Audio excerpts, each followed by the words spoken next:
within the week to the Committee on Appropriations, and we will copy furnish all members. Yes, please, Madam Speaker, kasi napaka-importante po na alam natin how efficiently they're using. Napakadaling mag-declare ng savings kung bibigyan natin ng blanket authority ang departments to use the savings and use it whenever they want or augment something without passing through Congress. E di i-bloat na lang palagi yung bidding, yung ABC. Tapos magdadive. You know, this is not acceptable, should not be acceptable to us. That's why we need those reports.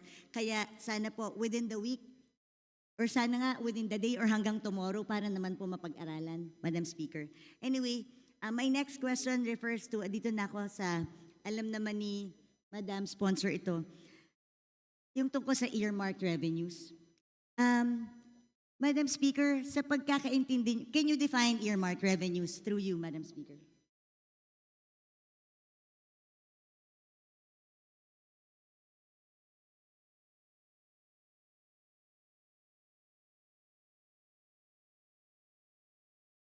Earmarked revenues, Madam Speaker, are identified revenues required by law to be used for designated activities, benefits, or purposes which can be either classified as use of income or special account in the general fund or SAGF. Nung pong nag-interpolate tayo, sinabi po sa akin that the cash isn't available because the cash is being used. Madam Speaker, Madam Sponsor, tama po ba na pwedeng gamitin ang earmarked revenues ng national government wherever it pleases? Yun ang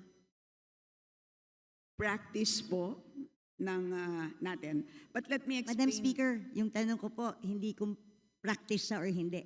Tama po ba na ginagamit natin ang earmarked revenues for other things other than specified in the law?